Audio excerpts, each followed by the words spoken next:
Pinoy. But I support SMNI. It's because nakita ko kasi ang SMNI, isa ito talaga sa sumusunod sa gobyerno. Actually, nag-vlog kasi ako. Hindi naman talaga, wala talaga akong alam dati sa vlog. But pinurso ko na malaman kung paano ang pag-vlog kasi nagsimula ako sa mga project ng mga Duterte administration. Then after that, nakita ko na ang SMNI, grabe yung suporta sa Duterte administration. So nakita, sabi ko nga, sa lahat ng mga media dito sa Pilipinas, SMNI ang bukod tanging na lumalaban sa CCP at PNDF. So yun yung nakita ko. Kaya nalulungkot ako ngayon. To be honest nalulungkot ako ngayon kasi bakit ang SMNI simula nung panahon ni Duterte, ito yung sumusuporta sa gobyerno, pero bakit ngayon? Ito yung pilit nila na binababagda. Diba? Ano talaga, diba yung tambalang Marcos at Duterte? Batid naman natin lahat. Ang ganda ng kanilang yung ng tao, yung expectation Unang-una, continuity ng Duterte administration. Diba? Pangalawa, diba alam naman natin ang SMNI, ang bukod tanging pinuntahan ni President Bongbong Marcos nung kasagsagan ng kampanya. Bukod tanging ang SMNI ang nagbigay ng full support kay President Bongbong. Kaya nakakalungkot na ang SMNI pa yung ginaganito nila. Diba? Kasi alam nyo ako, to be honest, emotional ako kasi kasi mahal ko yung bansa natin mahal ko yung mga kababayan natin Diba? Actually marami naman talaga, may mga ilang media din na gusto din magsalita kasi siyempre natatakot sila kasi katulad nito. Nakita ko naman talaga paano nagsimula to Doon kay Eric, nagtatanong doon sa 1.8 billion question mark. Nagsimula talaga yan doon Kasi alam nyo, sa totoo lang, kaya talagang hindi ako pumayag doon na sumali doon sa sumusuportan ng mga vlogger doon kay President Bongbong. Kasi sabi ko, hindi ko kayang batikusin ang Duterte administration. Kasi from the start, nakita natin ang Duterte administration, yan talaga yung may magandang hangarin Din gusto sana natin may pagpatuloy nitong Marcos admin. The problem is, ano nangyayari? Bakit nag-SMNI pa yung ginaganito? Bakit nag-SMNI pa na, diba, naman, ayun, dapat tingnan nyo yung mga kabataan natin na namumundok sila. Di ba yung iba dyan hindi na nakapagtapos na pumupunta na sa bundok. SMNI ang bumutangin na nagbibigay ng ng binubulga. Sila Ka-Erin, sila Duplulen, sila yung mga nagbubulga. Anong gusto nyo mangyari sa bansa natin? Tubihan sa sakit ang sakit kasi ang layo na nangyayari sa ngayon sa expectation ng taong bayan. Nagkakalye survey kami. To be honest dito Maynila, Baclaran, Quiapo, nagkakalye survey kami dyan. Ay mga tao, ayaw namin kay Marcos. Ang layo ng pinangako niya sa nangyayari sa ngayon. Diba? Ibalik sana kung pwede lang, ibalik si Duterte, pwede lang, iupon si Sara. Pero siyempre kami naman, kaya naman sana namin mangyari yun. Gusto lang namin na maging okay sana itong administrasyon na ito. President Bongbong, to be honest ito, harap-harapan, pinapahirap ang SMNI. Grabe ito. Alam naman natin na walang ibang gustong SMNI kundi sa kabutihan ng bansang ito.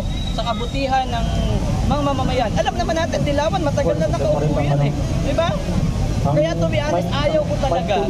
Nakikita ko kasi sa ibang mga vlogger na sumusunod dati sa Unity. Ini-interview nila yung mga Dilawan.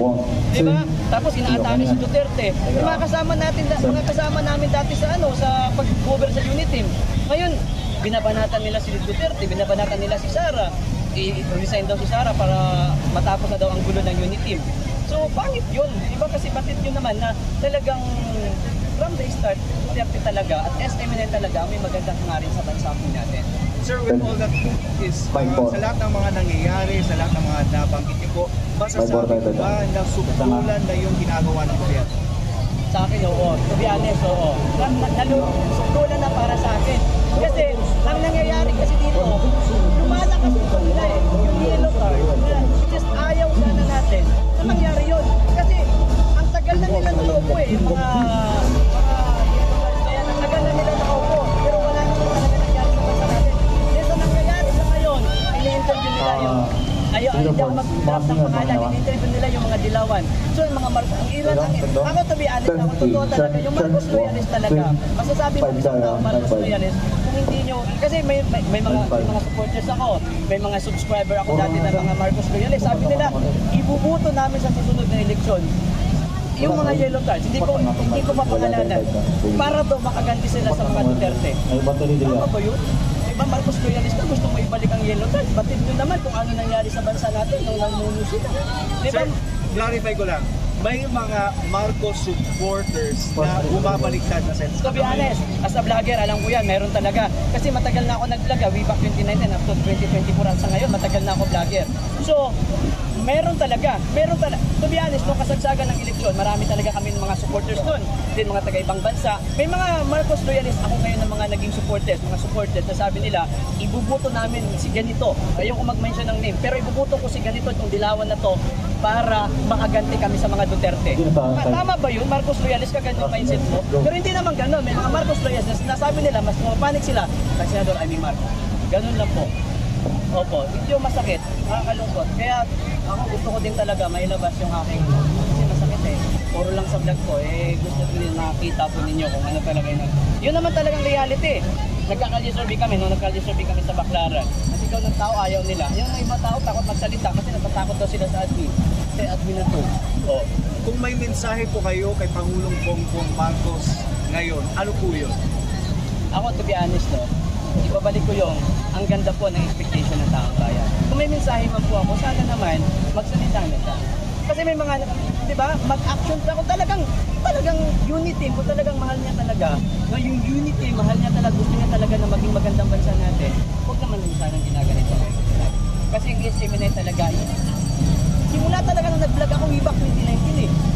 SMNI na talaga yung nakita ko na direct to the point, no? Talagang lumalaban sa Philippine PNP para sa kabutihan ng bansa, walang bayad, lahat kabutihan eh, lahat kaayusan ng. Kaya masasabi ko lang, ang SMNI, hindi yan anti-government, pro-government yan.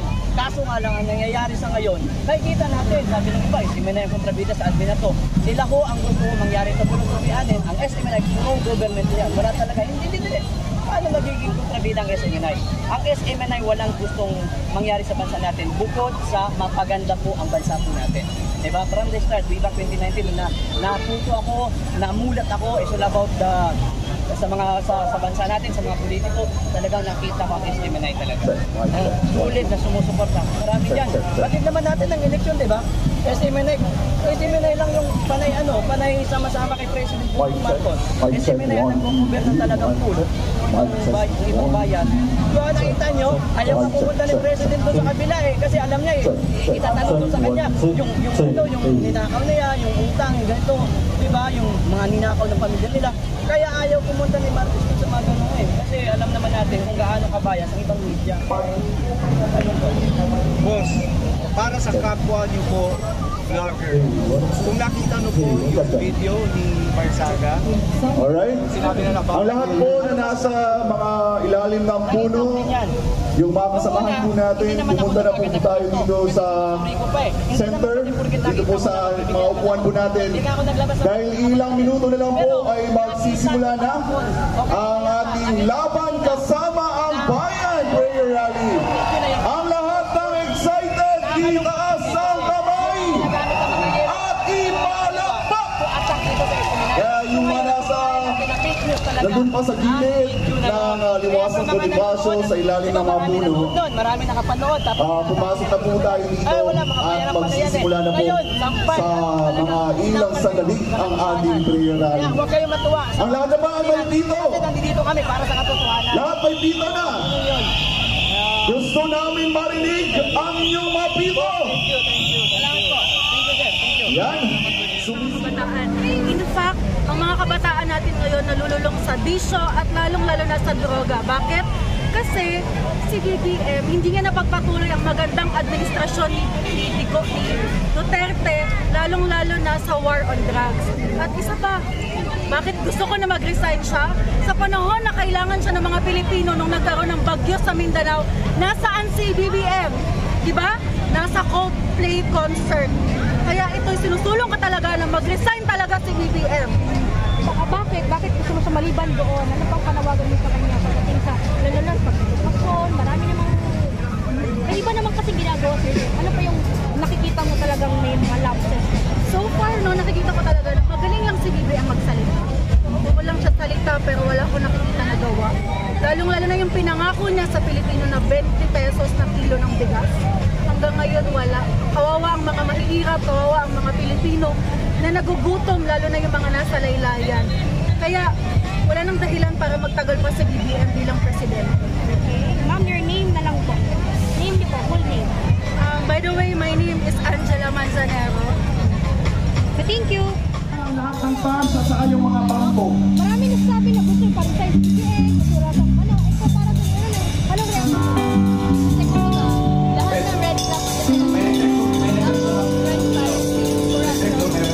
evident. At dito ko yung bagong Pilipinas, sino pa yung nakikita mo? Hindi lang surot, meron pang daga, di ba?